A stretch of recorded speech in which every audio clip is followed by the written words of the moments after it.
Yeah, we're loaded in. We're good to go. So let's go to it. There we go. In the upper left, in the red for the Platinum Heroes, looking for another upset. It's Goblin.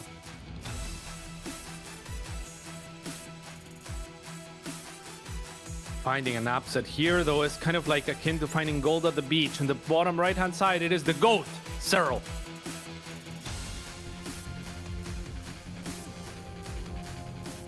Arguably the GOAT, I guess I should say. Like, some people like to think he's not. Yeah, I mean that's fair, but in my mind, it's not incredibly arguable. He is the GOAT. But the question though is, what type of GOAT? Is he a mountain goat?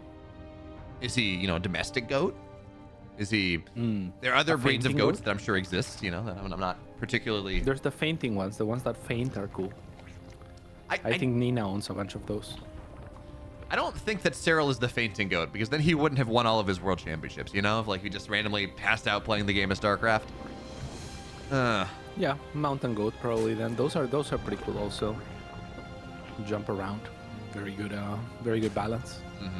Able to go up like 89-degree grade slopes, like all near vertical, and just be happy there, licking the salt off the dam.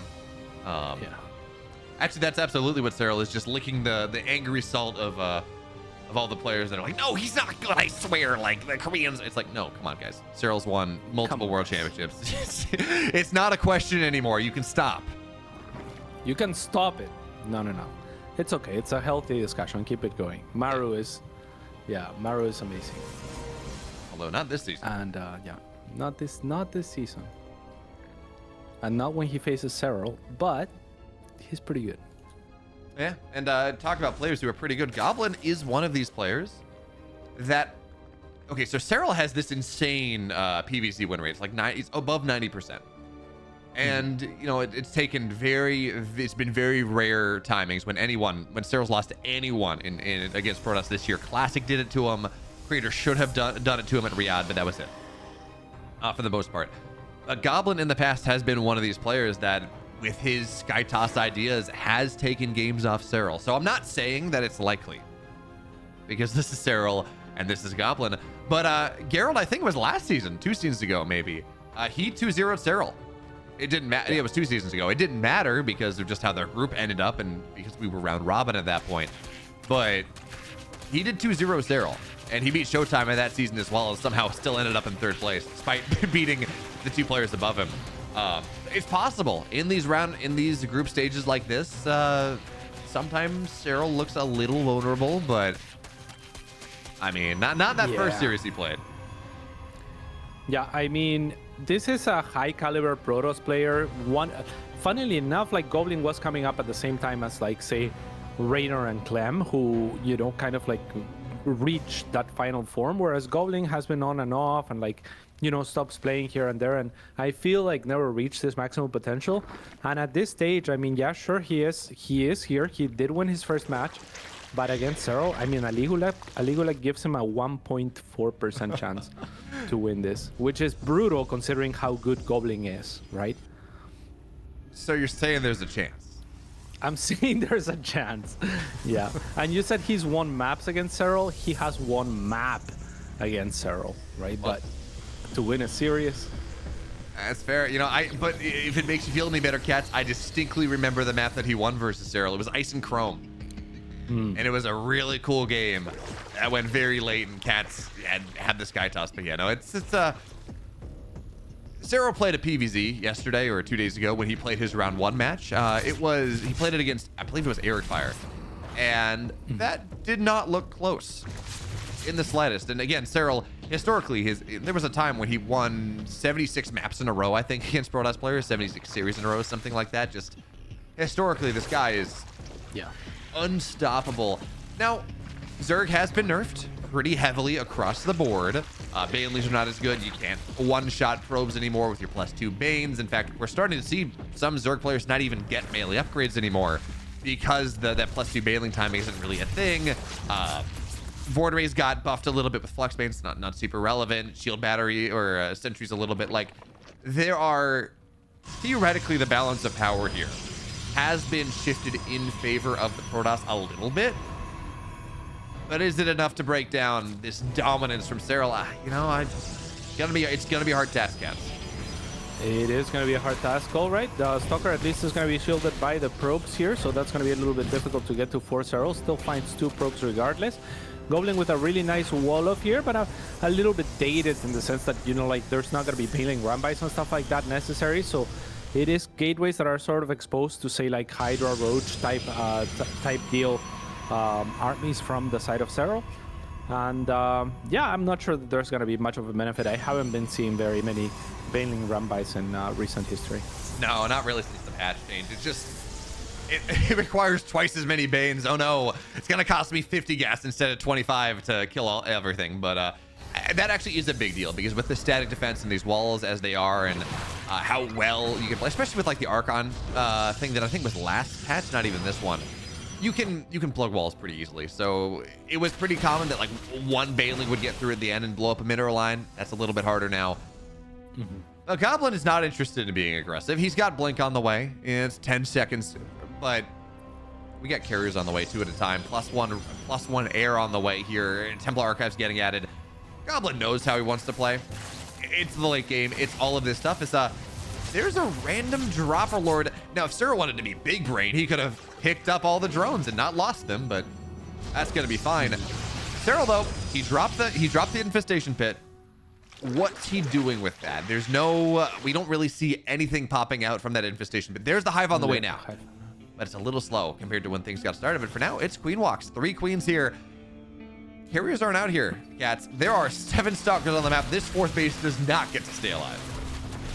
Yeah, not at all. I'm surprised that Serral is going for the Hydras. He must not suspect the carrier somehow, even though it is Goblin that we're talking about, and we have been talking about how it is very common for him to go this direction. The shield battery is not done, however, at the natural expansion, so there's going to be a breach here from Serral. A cannon and a shield battery will complete, but not before the Cybergirl goes down. Serral is being a little bit cautious here, not going into the natural base. Could have found a lot more damage there, and I wouldn't have minded that because the Roach Ravager is not going to be super effective against carriers. The Ravagers can help, but the Roaches not so much. So now that Serral sees what's coming, I'm surprised that there's not a Spire on the way or something of the sorts. Instead, he seems to be going for this direction where you go ground, maybe add some infestors or something of the likes for the Cloud. But yeah, he's committing kind of to ground tech, and I imagine Vipers to complement. Yeah, that would make a lot of sense. Serral, we have seen we see Zerg players sometimes kind of get stuck on this mindset of, oh, you know, Hydras are good, they have anti-air. Like I don't feel like I can transition, my economy's not good, whatever. So in this case, that's where Serral's gonna be. He's building Hydras, he's got Vipers on the way, and the game state, the idea here is, oh, he's gonna lose the 5th base. Very nice. Yeah. They're forced to cancel from Goblin. He's just trying to make sure that Goblin never gets the 4th base, that Goblin never hits critical mass. He did a really good job starting that there by killing off the Cyber Core, get to 9+1. And then we're going to see Serral, as these Vipers are out, they should be wherever there they go, generating energy. He's just going to look for the chain of ducks here. Never allow Goblin to get up to 7, 8 carriers, 175 supply critical mass. Because if he does, you're right, Cats. This army that Serral has is not going to be particularly good. Hydras do not do well against carries. You might think they do because they're anti-air, but oh man, they die so fast. They die so fast, and there's already a storm on the way, which means feedback is available. There's only 1 Templar on the field at the moment, but theoretically, if you feedback the Vipers before they can get the abducts, Goblin should be able to hold. It's just about feedbacking the Vipers. If he can do that, and then his carriers will hold here. So the Templars are going in front, but actually Serral capitalizes onto 2 of them, instantly go down. The Vipers are very cautiously positioned there as the Templars do not get any feedbacks off, and that means the carriers are now exposed to the abducts, and Serral's all-in of sorts is looking amazing. Yep, this is just what Serral does. He kills you. It does not often look close. Certainly not against, say, the other, against a Maru or a Rainer or something, sometimes a Showtime. Goblin's just kind of dead now. He's got Blink Stalkers on this concave. He's going to do what he can, but all the carriers are dead. This heavy tech that he's committed to, it's all on the ground. Shield battery overcharge isn't doing anything. And yeah, Goblin may hold on for just a second, but it's double the army supply. Sorry, it's like triple, almost quadruple the army supply at this point. The Vipers, they're not even dying. Hydra shred Stalkers. It's 1-1 versus just +2 attack. This fourth base will fall once again. There's creep going down here. Stalkers cannot get the creep tumor. And I mean, Zealot Charge is nice against a lot of Hydras. That's actually a pretty good move. But Cats, it's not enough. No way is it enough. Not enough at all. Yeah. It's very sad because, again, if you get the feedbacks off on those Vipers, all of a sudden you get 2 more carriers, and you know 6 carriers are just never gonna die against this sort of army. But as it stands, Serral just beautiful control, right? Like Goblin does the right thing. Like he identifies the threat. I don't even know if Goblin saw the Vipers, but he anticipates, okay, if you have this, the only way that I die is to abducts probably, because my carrier should be any ground. Like he already had a decent count. So he puts the Templars forward, but as soon as he starts moving forward, Serral dives on top with his links. He knows those are not going to be super important, kills 2 of the Templars right away, while pulling back his Vipers to avoid them getting feedbacked, right? So just beautiful control for him, and just being cognizant of what the win condition for Goblin is.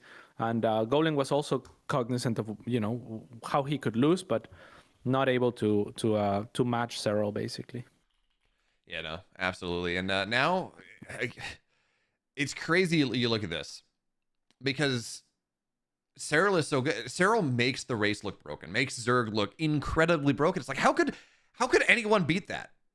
And then it's like, well, you know, there's a reason that it's like Serral and Raynor in Europe, and then no one else, especially after the nerfs, it's just Serral is that good. He does all the small things right in a way that no one else really does. But maybe there's another option. Goblin, he had some bright moments. He delayed the 5th base of Serral. That was nice. He maybe had some opportunities if he gets feedbacks better. I honestly, if he had just got, maybe if he goes Storm instead and then just drops Storms on top of things, that might be enough damage even with the abducts. But he was getting Storm, I think, but yeah, I don't even know if he had enough energy. He had just the 1 Templar before the fight, and then he warped into that I don't think would have had Storm even if it was completed. So it's just tough, right? Like his 4th got denied a couple times as well, and Serral's just, I mean, when it comes to late game and this sort of army composition that Goblin wants to go for, there's just no one better than Serral at that stage. So it's just so difficult, I feel like, for a player like Goblin to try to sneak a win. Yeah, well, he's got another opportunity here in the 1-0 match. This time it's hard led. It's a bit of a different map, and we're into it. Game 2. And in the upper left, looking for that massive upset. Down 1. It's Goblin.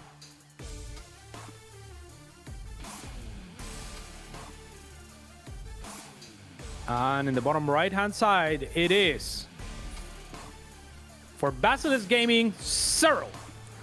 I was trying to see if I can update the prediction because it was 1.4, but now I wonder what it is. It's got to be 0. Something, right? Yeah, so you actually can go in on the kind of who's going to win a best of 3. You can enter in scores Okay. on that setup, and it'll update your prediction. Okay. I don't have it open because I can't tab out of StarCraft I got right now. it. Update match Okay, progress. my guess 0.1%. No, it's 0.5. There's a chance. There's a chance? Good chance, yeah.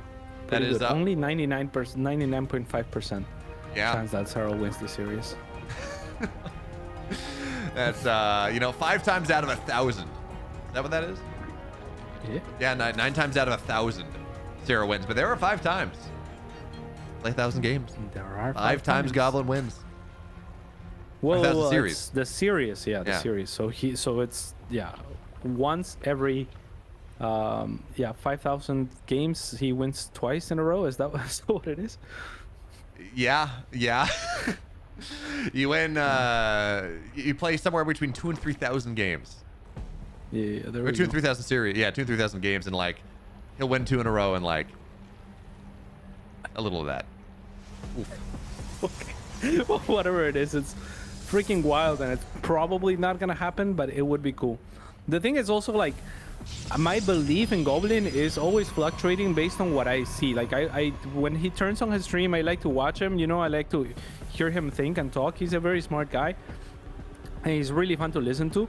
But when he's not on, right, like when he's not at his peak, he doesn't look that great, right? So I feel like right now he's not at his peak game performance, and that just bodes so poorly against someone like Serral.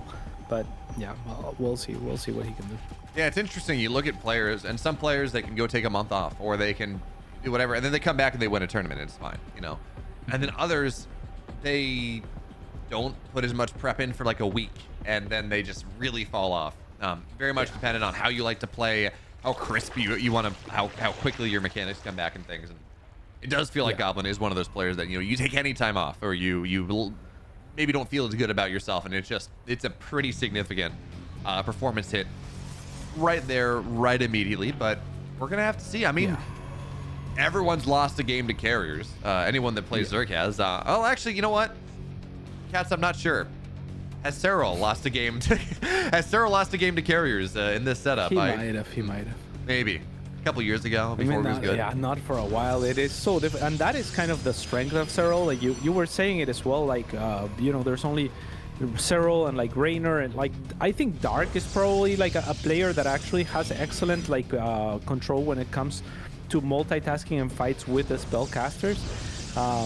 But Serral is just so freaking great at specifically that it makes his PvC so strong, or his CVP so strong, because normally that's where Zergs historically have faltered to Protoss, like in the era of players like Neve and whatnot, like in the Americas and you know, like Showtime and whatnot. Like when late game Protoss is strong, most Zergs just die, but Serral wins every late game. Right, and it is just that control with his army, like when there's multiple spellcasters and whatnot, it is so freaking difficult, but he does it so effortlessly. Nice pickoffs. Yeah, it's just, you know, getting the couple drones there on the transfer, but that Oracle. Those pickups aren't nearly as nice anymore. You cannot lose Oracles like that. Not the way Goblin wants to play. This one's gonna be okay, but man, you cannot lose those Oracles. Yeah. I mean, he definitely bit off more than he could chew, right? Like, he should have been just happy with those two free drones, and then maybe look to deny some creep or something. If it was a lesser player, then sure, but you have to give credit to Serral and say, like, okay, I got 2 drones for free, but that's also a heads up, right? Like, if he wasn't in position, if I was gonna catch him, I'm probably not gonna catch him anymore. So to try and dive for more seems like a little bit of kind of just stretching your luck, you know? Yeah, and this Oracle at the front, because it can't pair up because the other Oracle, I guess it was recalled home. No, it got its way out on the left side. He couldn't really pair the Oracles together, so again, Oracles by themselves, not particularly great. 2 of them, yeah, they do much better. So that being said, though, Serral realizing this is an Oracle opener, what's he gonna do? You know, Cats, I thought we'd left the era of Queen Walks. I thought they were gone, but Serral's been doing this pretty consistently. A couple other Zergs as well. So 4 Queens on the other side. How the hell do you hold this Goblin? You're down 40 army supply. Yeah, I mean, there's cannons on the other side, but not at the natural base. So Serral is just going to focus on the weak point here, completely ignore the right-hand side. Goblin has a really nice wall there, and actually Serral is going to try to dive on top of these units as they get a little bit exposed. There is a shield battery overcharge, so this is definitely the more fortified position for Goblin. Serral going to give it up for now.